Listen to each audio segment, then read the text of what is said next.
ചെറിയ ചെറിയ ചിത്രങ്ങൾ ഞാൻ സോഷ്യൽ മീഡിയയിൽ ഇടാറുണ്ട്. മനുഷ്യരെ ഒന്ന് ചിന്തിപ്പിക്കാനാണ്, അതിലത്ര വലിയ കാര്യമൊന്നുമില്ല. എന്നിരുന്നാലും വളരെ വൈറലായ ഏകദേശം 5 മില്യൺ വ്യൂസ് ഒക്കെ വന്ന ഒരു ചെറിയ പോസ്റ്റർ ഞാൻ ഇട്ടിരുന്നു. ഒന്നുമല്ല, റിച്ച് എന്ന് പറയുന്ന ഒരു പണക്കാർ, ഒരു വലിയ വീടും പുവർ ഒരു പാവപ്പെട്ട ഒരു വീടും, ഇതിന് രണ്ടിന് നേരെയും ഒരു ശവക്കുഴി. എത്ര പണക്കാരനാണെങ്കിലും പാവപ്പെട്ടവനാണെങ്കിലും നമ്മളൊക്കെ അന്ത്യം എന്ന് പറയുന്ന ഒരേ സ്ഥലത്തേക്കാണ് പോകുന്നത്, ഒരേ കുഴിയിലേക്ക് തന്നെയാണ് പോകുന്നതെന്നാണ് അർത്ഥമാക്കിയത്. അപ്പൊ അതിനിടയിൽ പല കമന്റും വന്നു, താങ്കൾ ഉദ്ദേശിക്കുന്നത് അതിനർത്ഥം നമ്മൾ പാവപ്പെട്ടവരായി മരിക്കണമെന്ന്.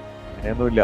നമ്മുടെ ചോയ്സാണ് നമ്മൾ എങ്ങനെ മരിക്കണം എന്നുള്ളത്. നമുക്ക് എന്ത് വേണമെങ്കിലും ഈ ഭൂമിയിൽ സൃഷ്ടിച്ച് സന്തോഷത്തോടെ, നമ്മുടെ ലക്ഷ്യങ്ങൾ എന്താണ്? നമുക്ക് പണം ഉണ്ടാക്കണം, നല്ല വീട് വേണം, നല്ല കാറ് വേണം, നല്ല ജീവിത സൗകര്യങ്ങൾ ഉണ്ടാവണം, അത് തന്നെയായിരിക്കണം നമ്മുടെ ലക്ഷ്യം. ഇനി പാവപ്പെട്ട ചിലർക്ക് ഇതൊന്നും ആവശ്യമില്ല, അവർക്ക് മനസ്സമാധാനം മതി എന്നുള്ളവർ, നമുക്ക് അവരെ കുറ്റം പറയാൻ പറ്റില്ല. അപ്പൊ അതുകൊണ്ട് തന്നെ എന്ത് ജീവിത സാഹചര്യത്തിൽ ജീവിക്കണം എന്നുള്ളത് നമ്മുടെ തീരുമാനമാണ്. അൾട്ടിമേറ്റ്ലി നമ്മളൊരു കാര്യം മനസ്സിലാക്കണം, നമ്മൾ എന്തൊക്കെ ഉണ്ടാക്കിയാലും 1 രൂപയുടെ നാണയം പോലും കയ്യിൽ പിടിച്ചല്ല ഈ ഭൂമിയിൽ നിന്ന് പോവുക. എല്ലാവരും പോകുന്ന ഒരേ സ്ഥലത്തേക്കാണ്. മുകളിലെ സൃഷ്ടികർത്താവ് നമ്മളെ വിളിക്കുമ്പോൾ പോയേ പറ്റുള്ളൂ. അതുകൊണ്ട് എന്തെങ്കിലും ചെറിയ നന്മകൾ ചെയ്തിട്ട് പോകാൻ ശ്രമിക്കും.